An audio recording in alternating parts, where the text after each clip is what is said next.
Deutsch lernen durch Hören.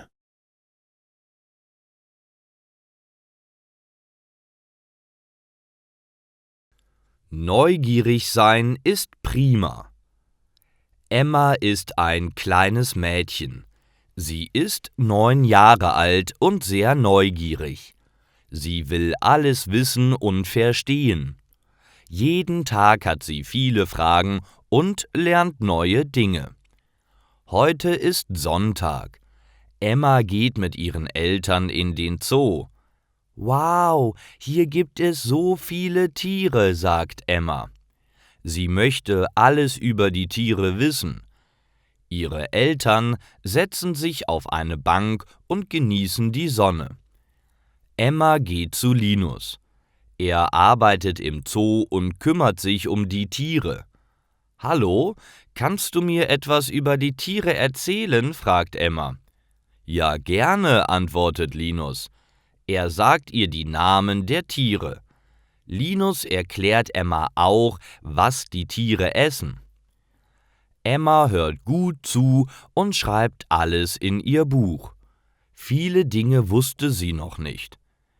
»Die Affen sind meine liebsten Tiere. Sie sind wie wir«, sagt Emma und freut sich. »Das stimmt, du interessierst dich wirklich sehr für die Tiere. Das finde ich toll«, sagt Linus. Emma redet den ganzen Tag mit ihm. Am Nachmittag geht sie zu ihren Eltern zurück. »Hattest du viel Spaß?«, fragt ihre Mutter. Emma nickt. »Ja, es war toll. Ich habe mit Linus geredet.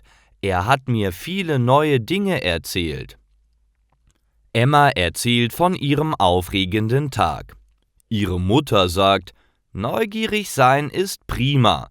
So lernt man viele neue Dinge. Man kann viele Abenteuer erleben und neue Sachen entdecken.« »Ja, das stimmt.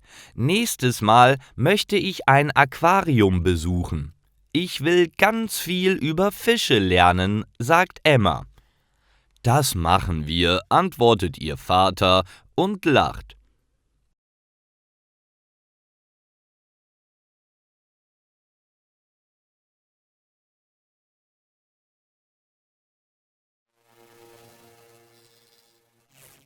Deutsch lernen durch Hören.